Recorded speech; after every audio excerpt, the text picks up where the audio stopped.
Well, Peter, if you'd like to come up. The incredible thing about Israel, if you've been there, is how many different people groups there actually are in Israel, all bringing their different cultures. But if you would come up, Peter, you actually, you are an entire people group, aren't you? I was just going to say you are the only Japanese Californian in Israel. No, probably not. But I'm the only Japanese American Israeli Messianic pastor. Right. Get that. So, would you just tell us? I think you could probably talk for hours just about the story of how you got there. But just in a sort of condensed form, can you just tell us how was it that you travelled that journey from back there to where you are today, standing in Buxton, England? All right. Well. Over to you. Thank you. Derek and Francoise, thank you very much for reuniting after all of these years. Pastors Ali and Joe, Toda Rabah, okay, which is thank you very much in Hebrew for hosting us today. And of course, David and Gwyneth Elms, who are heading ICEJ here in the UK. And I'm in that framework, so they're kind of minding me, I'm keeping me on the leash, taking me from place to place. And thank you all for coming. So I'm a Japanese American Israeli. Japanese face, American sounding voice, Israeli passport. I was born in the U.S. My father was a diplomat, so we did a lot of traveling when I was young. I didn't come from a believing family. No one in my family believed. I was born in 1950, so I was part of that hippie counterculture American generation. Maybe some of you have heard of this new movie called The Jesus Revolution. Okay, so that kind of, we came to faith in 1973, my Jewish girlfriend and I, and right away, God began to speak to us. We were abandoned to the Lord, and he told us, we went on a long fast, and while we were fasting, after we'd prayed for salvation, the Lord spoke to us and told us three things and said, you're going to get married, you're going into ministry, and you're going to Israel.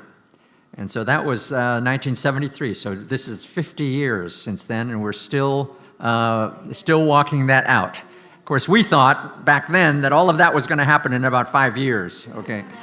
But it didn't. God's ways are not our ways, but those words were incredibly accurate in our case. And so we did get married the following year. We went to Bible school and seminary in the United States. We ministered a bit in Asia. But in 1987, the Lord opened the doors for us to make Aliyah, which is the word that means to ascend in Hebrew, and it means you're going up to Zion and you're going as an immigrant. And we really believed that this was the Lord's will for us. By then, we'd met a number of Messianic believers. We'd learned pretty much what was going on in the Messianic Jewish movement, which was brand new. I mean, so many things started in the early 1970s. It actually was the end of that Jesus movement where almost an entire generation of young Americans were impacted with the gospel. But it was the beginning of the charismatic movement, and it was the beginning of a movement of Jews believing in Jesus. Now, there were Jews who followed Jesus as disciples for the last 2,000 years, but it was only in the 1970s that by the tens of thousands they started to believe, and they began to get this idea that believing in Jesus didn't make them non-Jewish. I mean, previously, when Jews believed in Jesus, in previous generations, they are, now I believe in Jesus, now I'm a Christian, and I need to identify as a Christian and go to church and stop identifying as a Jew and start identifying as a Christian. But in the 1970s, that began to change.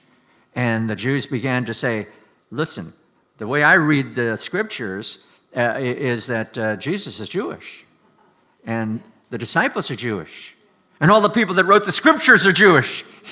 So why do I have to be non-Jewish in order to believe this and to follow this Messiah? Okay, so that became a movement that eventually, by the 1980s, we were calling it Messianic Jews. And so what started as a few thousand now is hundreds of thousands, maybe more than 1 million all over the world. And in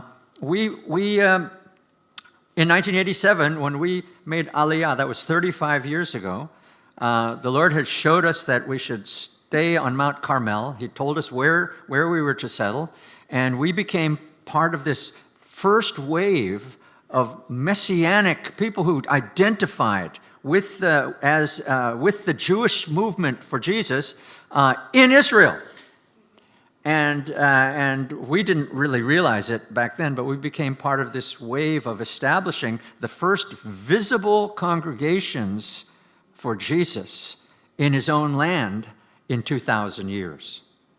And so, after this thing started and people began to come to our meetings and we began to worship and we began to praise the Lord, and we were doing this in Hebrew. We were reaching out both to Jews and Arabs.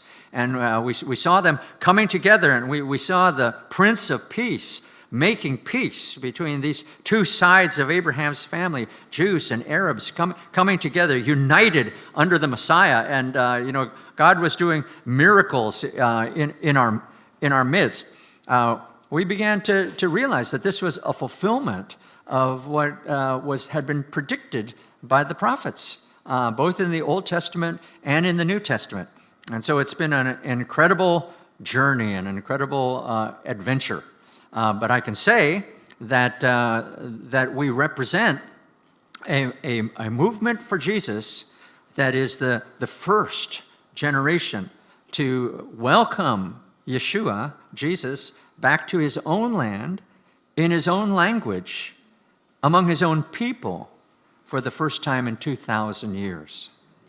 And so in the year 2000, we started a school because we realized that this wasn't just for us, that this had impact and it had relevance for the church. And so we started a school that now we run twice a year in March and November. We call it the Mount Carmel School of Ministry, where we invite Christians from various countries to come into the heart of a local community like ours, to meet Messianic Jews, to learn from Arab Christians, to worship with us, to pray with us, get to know us as people, and then we begin to take you around our country to the sites of biblical significance and explain what these sites mean to us. So it's a way to allow Christians from other nations to begin to see Israel from the inside rather than just from the outside. And when I remember when we started this and I got this vision, we didn't know whether it would work or not, but we needed guest speakers. And there was this one British gentleman at the time living in Jerusalem who'd become our friend, and he consented to come up and be our guest speaker for that first School of Ministry in the year 2000, and his name was Derek Prince. Some of you know of Brother Derek. There was the three, we called them the British Trinity. I'm sorry about that, okay? But it was like Derek Prince, David Pawson, and Lance Lambert. Okay, these three British guys who a generation before us had this vision for the restoration of Israel, and were teaching it and preaching it, and we kind of sat at their feet and became the generation of Israelis that actually began to do what they had been preaching about. So I asked Brother Derek if he would come up, and even though he was quite elderly, he did, and he came up and kicked our school off by preaching on the fulfillment of biblical prophecy. I remember he preached on Matthew chapter 24, and I still have the cassette. Remember the cassette? Remember cassettes? I have the cassette of that. Pause you at this point because we've got to maximize. All right, yeah, okay. All the bits I was waiting. about you. Out of my corner of my eye, I was wondering when you were going to break in. I'm just because So there's so many facets we could share about Peter's ministry, but the next thing I'd like to move us on to is actually the ministry of Kehilat HaCarmel, which is literally on Mount Carmel, and Francois and I have actually scrambled up Mount Carmel trying to find it when we were totally lost. I think we've still got the scars on our legs from that memorable time. We got there in the end, but it was so worth it to see it. So I thought we'd just play a clip from the Shabbat service. They have a service every Shabbat, which is broadcast on YouTube, which you can watch either live or afterwards. It's a 2-hour service, and you can see the worship and the teaching. So memorize ICEJ UK for one website, and then Kehilat HaCarmel, you got that one, to get hold of this. So have we got that clip? This is from last Saturday. So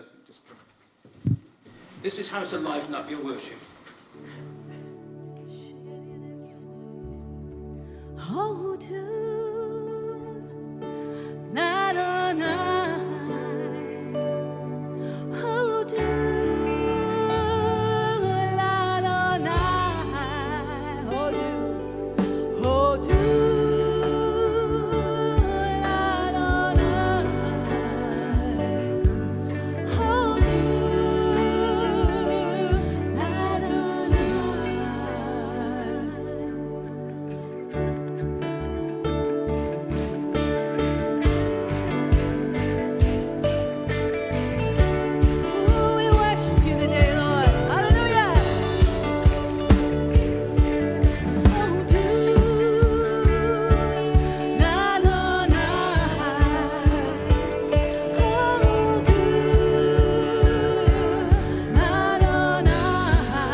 That's a little taster of the worship last Saturday. You could have been watching it live.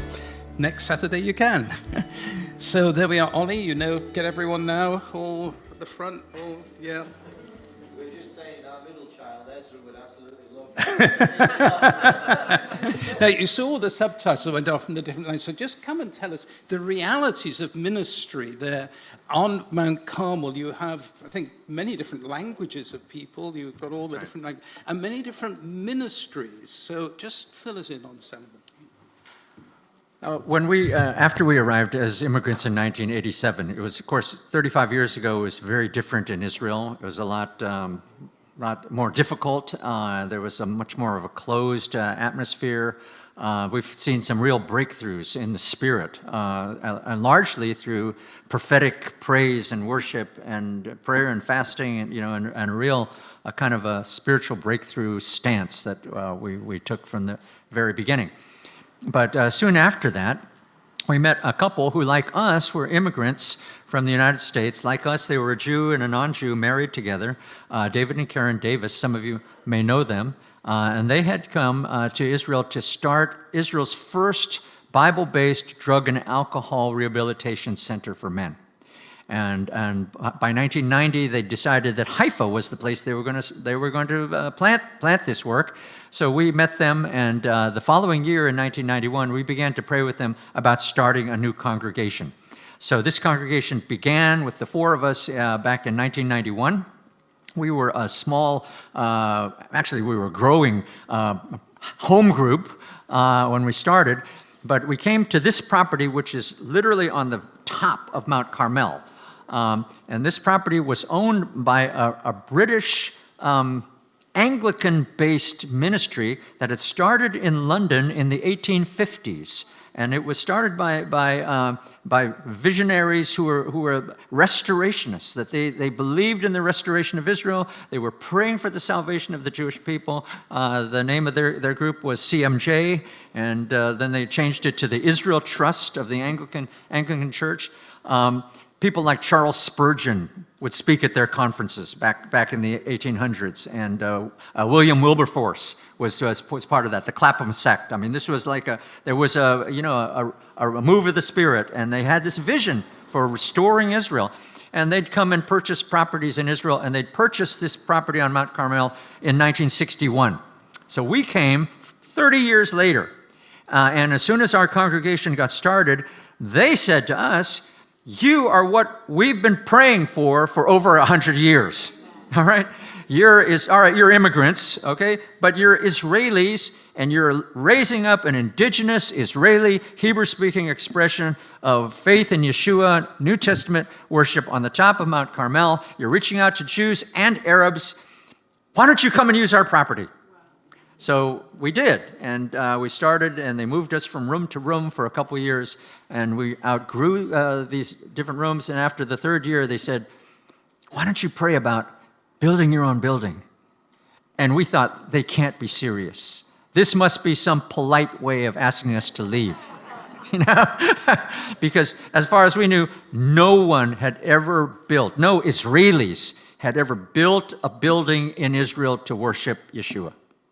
We didn't know of any, certainly not in modern times, maybe not even if you go back to the book of Acts, okay? So it couldn't have been true. And besides that, we didn't have any money.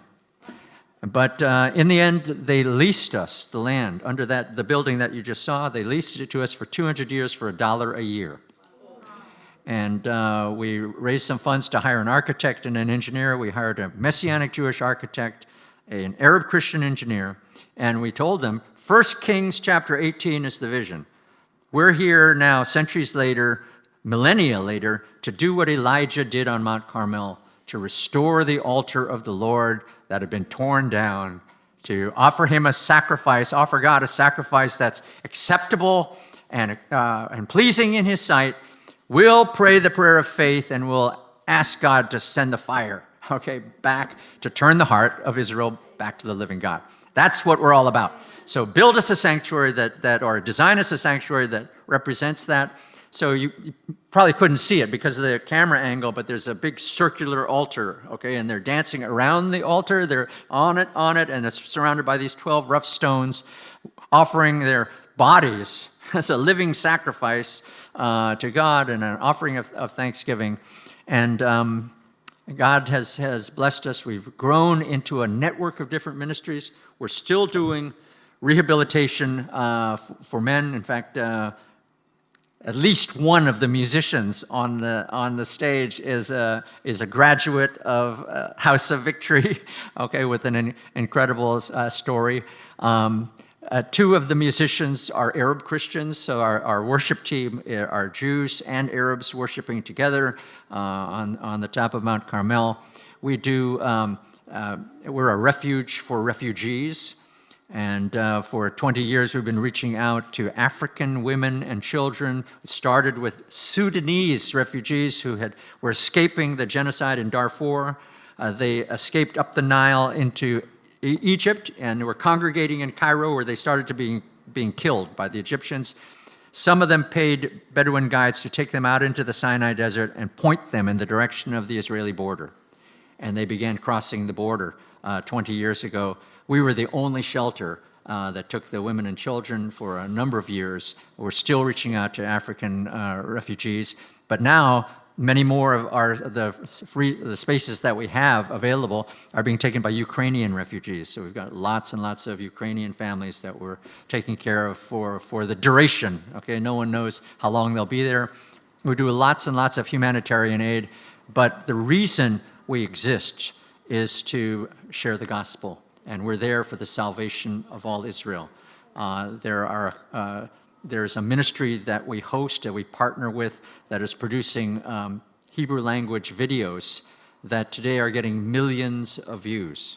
And this is kind of amazing when you think of that the whole entire population of Messianic Israelis is less than 50,000 people. But some of these videos, and especially the Hebrew language worship videos, there's one of them that I personally know of that got 15 million views. I mean, one Hebrew language worship video, 15 million views. All right, so let's say we say 10 million of those views are Christians like yourselves who have learned, who love Hebrew language worship. All right, that means let's say only 5 million of those views were in Israel. Well, there's only 8 million Jews in Israel right now. So the question is, who's watching these videos? So we know that there is an impact that's going out. And the thing about the internet is that people can watch in secret. So we know there are millions of Israelis tuning in to Messianic websites, watching Messianic testimonies in Hebrew, listening to Messianic worship in Hebrew in the privacy of their own homes. So there's something going on under the surface. And so our ministry continues to grow. We invite you to come and see for yourself. At least a third of those people in the video were guests. Time for you to have another sit down. So thank you for sharing that. And Kehilat HaCarmel, I say, both for worship, but you'll see there's a lot more about all their ministries. So I hope, Ollie, I don't know if there's a sort of bowl at the back that if people want to put a donation in, but if you just want to go to the website, if you've not got any cash with you, then just go to the donate button, and there's all the ministries you can support there. So back now to Israel at 75. And I think for many of us, when we watch the news, depending on which news channel you watch, you might sometimes wonder whether the news is just a tiny little bit biased. How do you know that what you're seeing is a fair representation of what is actually going on? Now, it is a very complex situation, but one of the delights really in being able to have someone who actually comes directly from it is to be able to get the balanced view, which doesn't duck anything about the realities of Israel today, but also to be able to speak into what God is doing in Israel today, which you don't find too much of BBC or ITV. So I've just pulled a video actually by another Christian organization called Jewish Voice, which is really just to introduce Israel at 75, and then we're going to invite Peter to speak much more into that.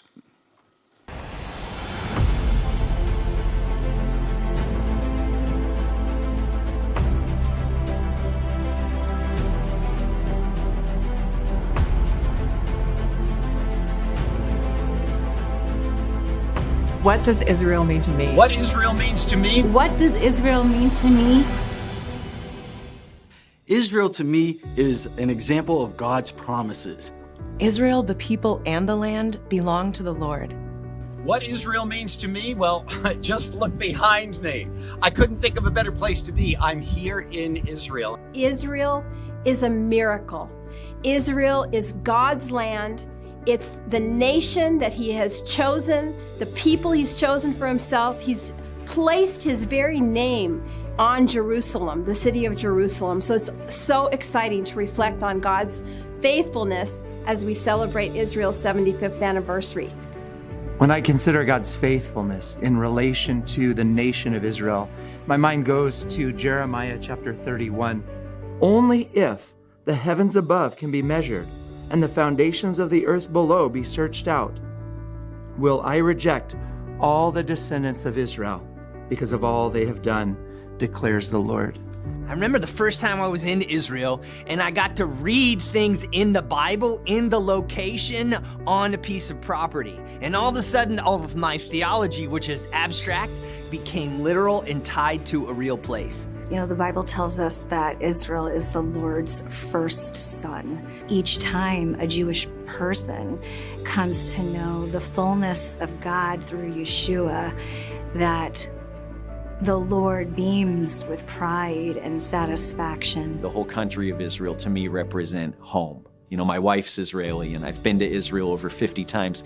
Every time when I land there, I'm amazed at the miracle that is a modern state rebirthed out of nothing. And God said, I'll regather you from all the places where I've scattered you and I'll bring you back into your own homeland. He's done that, not because of our faithfulness as a people, but because of his faithfulness as a promise-keeping God. And I'm so thankful that I and Jewish people around the world have a place we can call home. We went to Israel. My husband sits down in the tour bus and says, "You know what? I think I'm Jewish." I'm like, "What?" And he said, "Yeah, I'm having a memory of my real father taking me to synagogue and I was wearing a kippah." So we went home, we did a DNA test, and guess what? My husband's 47% Jewish. And here I am working at a Jewish ministry. It's like God really did ordain everything. So for me, it was a revelation and continues to be. And when I think about the upcoming 75th anniversary, to me, that's just proof that God is still working, he's still moving, and he's still keeping his promises to Israel. Israel isn't just important to me, but should be important to everyone that's watching this, because this is the greatest fulfillment of Bible prophecy, the clearest fulfillment of Bible prophecy in the last century. We realize that Israel plays a major part in getting out the good news of Yeshua in these last days, not only to Jewish people, but to the nations. And we at Jewish Voice are excited to be a part of that ministry and realizing that there's many open doors for us in the days ahead. It reminds me of a poem written by Rabbi Yehuda Halevi, and he said, "My heart is in the east, but I live in the edge of the west." Israel reminds me that there's a place that I always intrinsically belong. It's where I find community and hope for the future. He dwells here. That means so much to me. To come to the place where God said he dwells. Israel stands as a beacon of light to those of us in the nations, that God is faithful to keep his word, even when we're not faithful to keep our own. The God of Israel keeps his promises. So for this birthday, for this anniversary, I'm actually celebrating the promise keeper, because his promises are yes and amen, and I'm taking hold of that in my own life. But he wants to be right there alongside of us, just as he has been faithfully alongside of Israel, not just for the 75 years of its existence, but through the whole biblical narrative. That his word is true, that he fulfills his promises, and so we can trust him to fulfill his promises to us. That's what Israel means to me. So that's what Israel means to me. Happy 75th anniversary, Israel. Happy 75th anniversary, Israel. The Lord has been faithful. He will continue to fulfill his word always.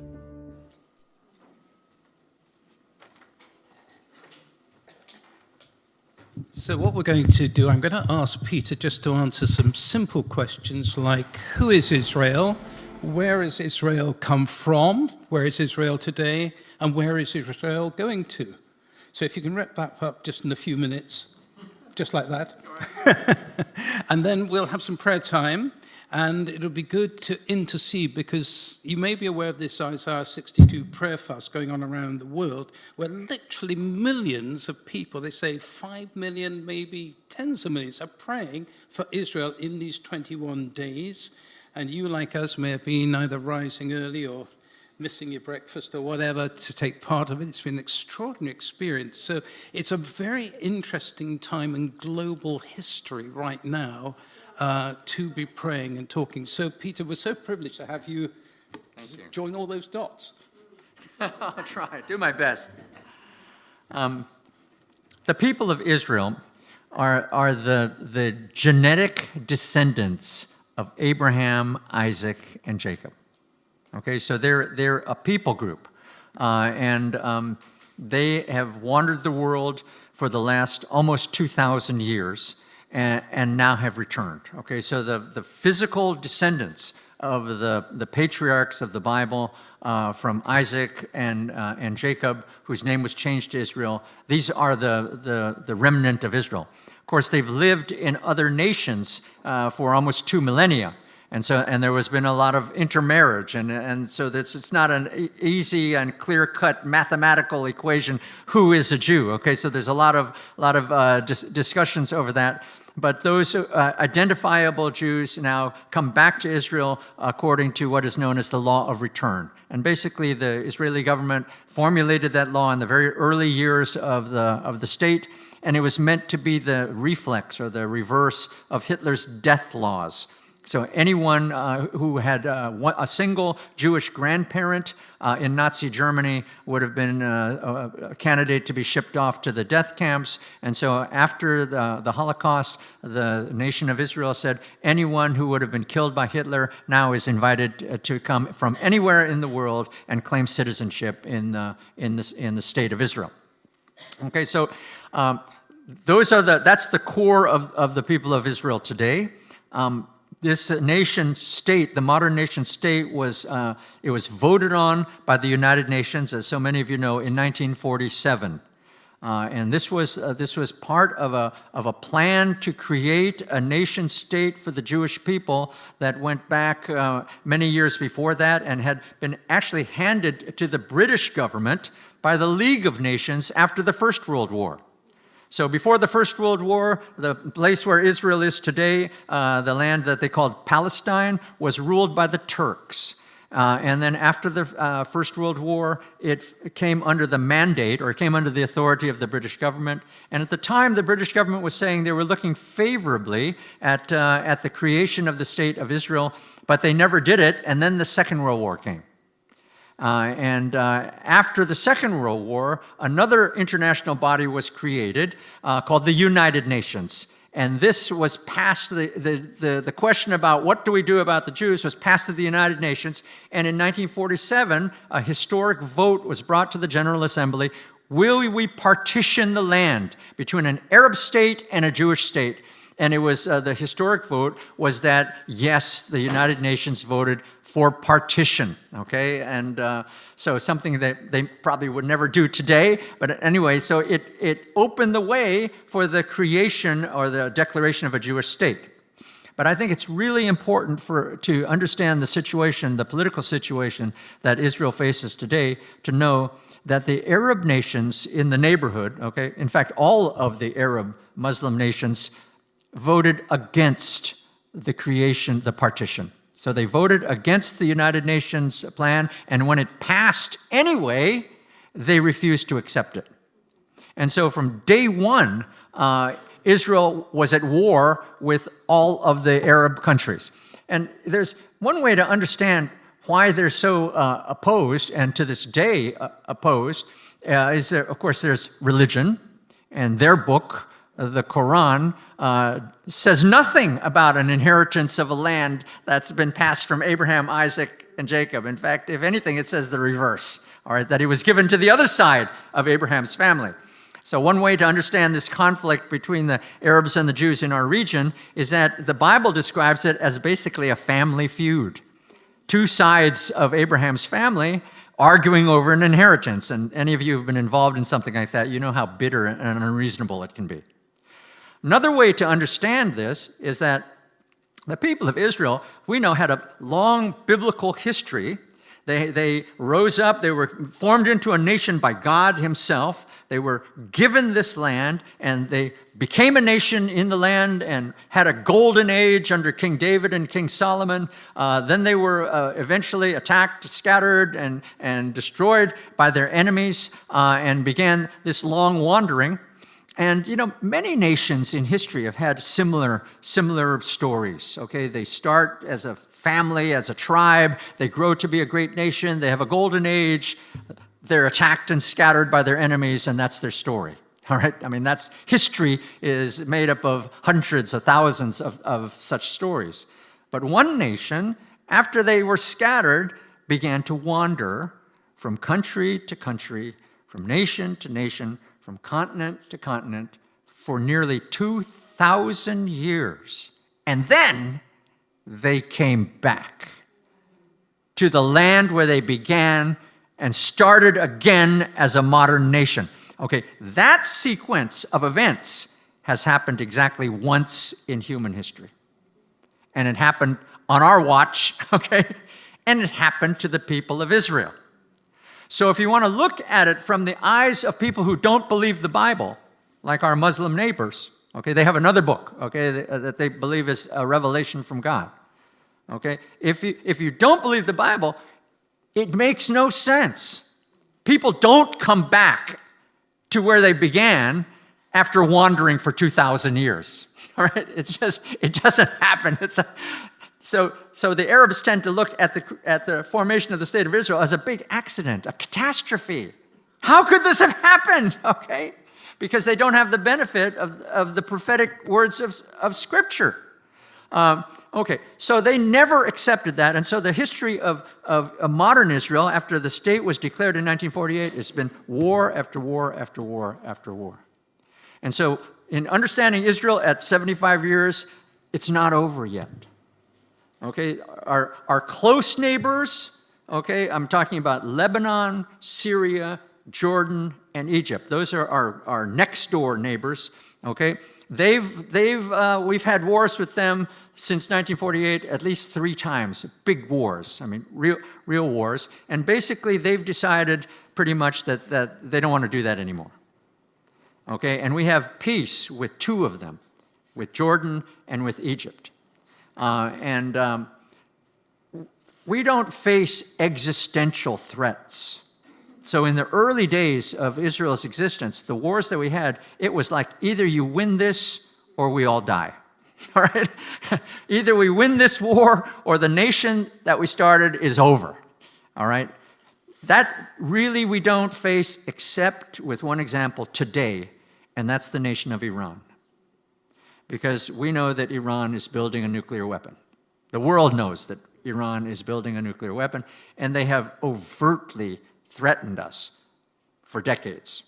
And what they say is Israel is an illegitimate state, it has no reason to exist, and it should be eliminated.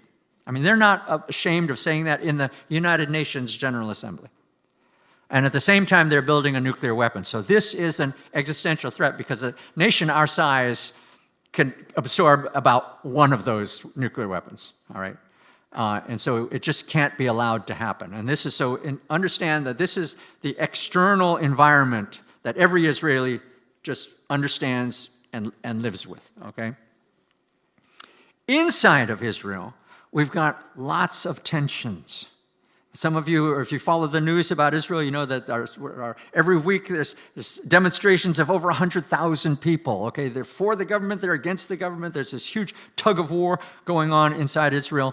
Very briefly, the way to understand internal Israel, when we started the nation 75 years ago, we were almost completely socialistic. I mean, the early kibbutzim, you've heard of the kibbutz, they were collective farms. That was the backbone of Israeli society 75 years ago, and it was almost pure socialism. You didn't have personal property, you didn't raise your own children, everybody got the same wage, okay, and maybe that's the reason why the Soviet Union in 1947 voted in favor of partitioning the land and creating a state of Israel, because they were probably positive it would be a socialist communist nation. But it didn't turn out that way. In fact, we went in completely the other direction. You're not going to find a more capitalist, business-oriented, scientific and innovation-oriented culture today. But we've swung all the way from the far, far left all the way now we're at the far, far right. All right? And so, but 75 years, we're a new country.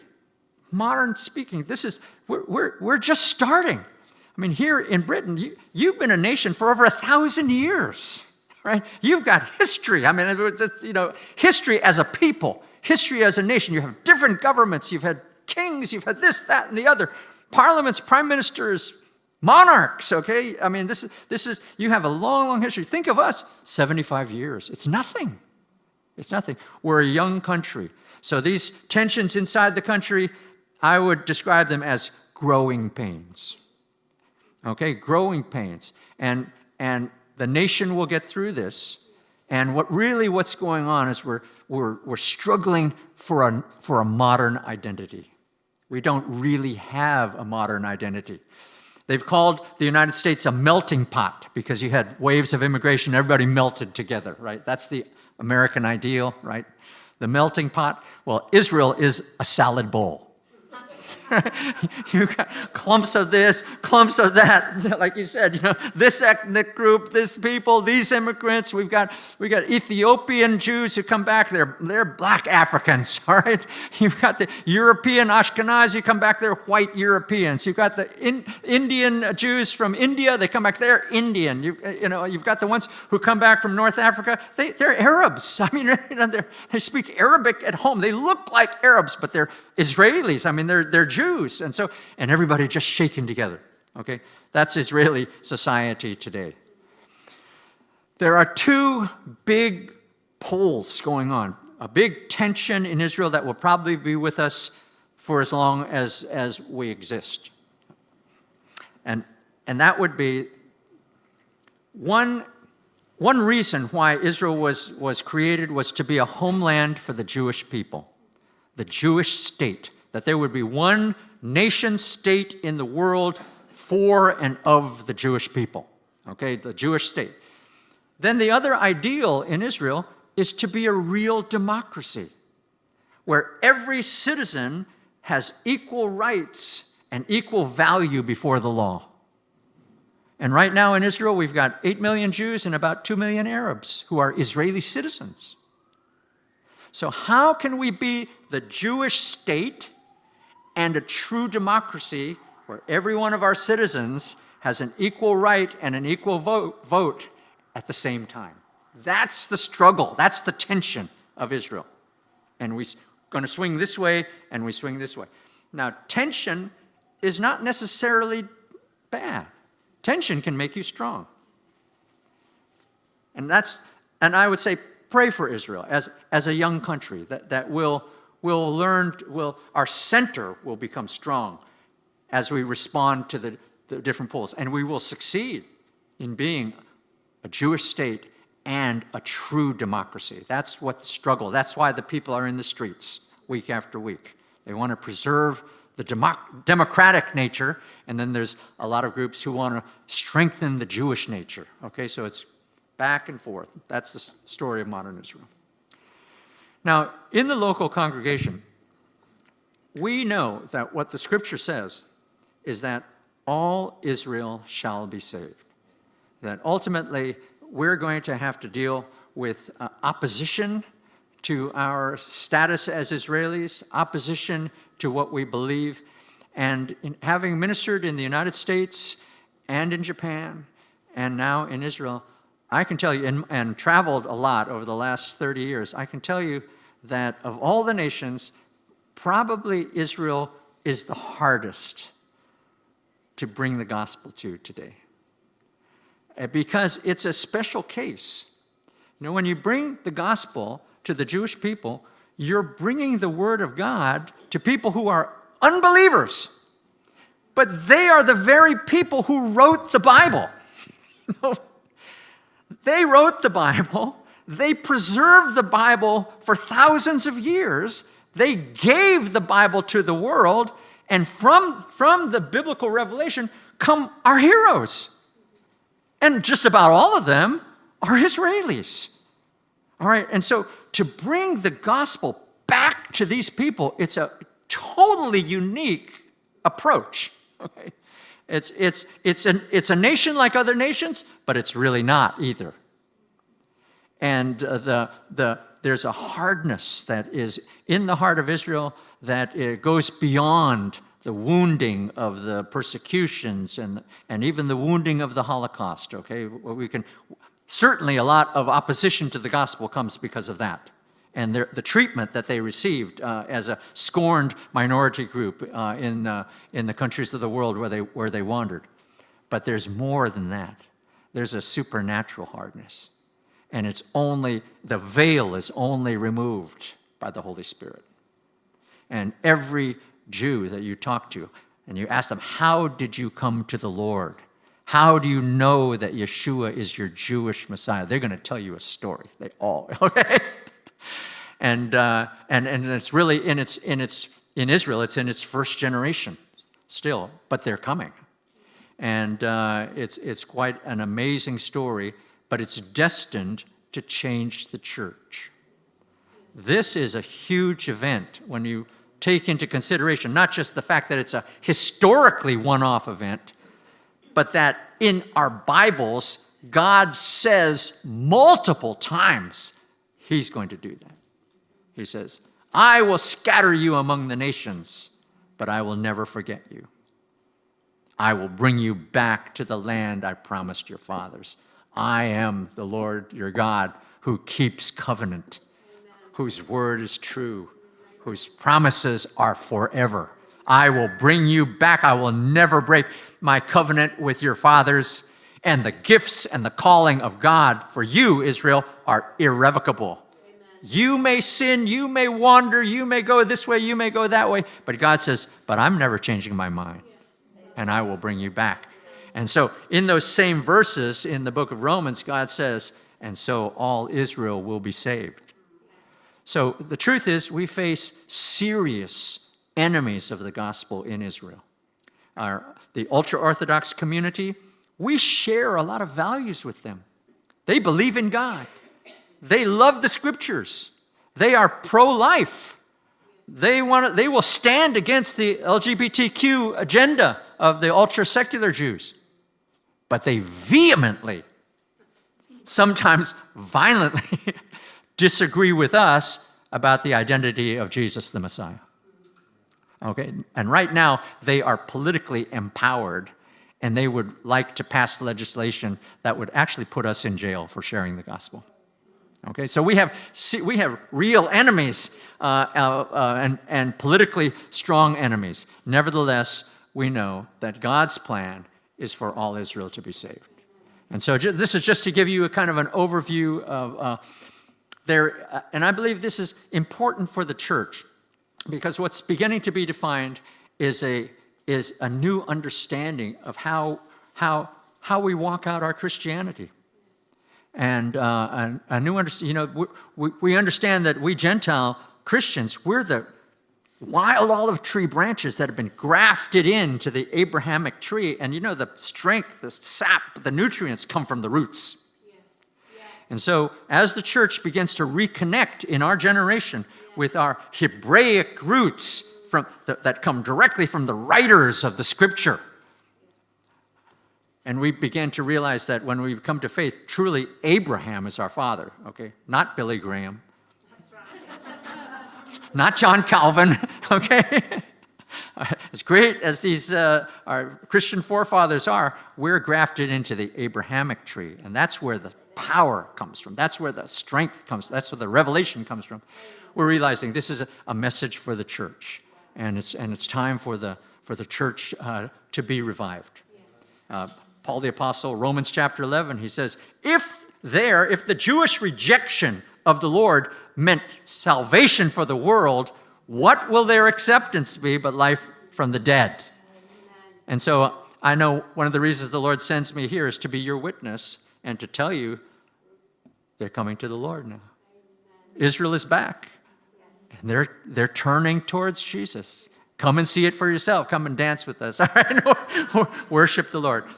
I'm a writer, and the frustration is I can't tell you everything I'd like to, but this book and others of my books are available on Amazon and really outline what the impact of this great restoration is that these great fathers, British fathers in many ways, saw by faith what impact it has on the church today. So you're welcome to find these books.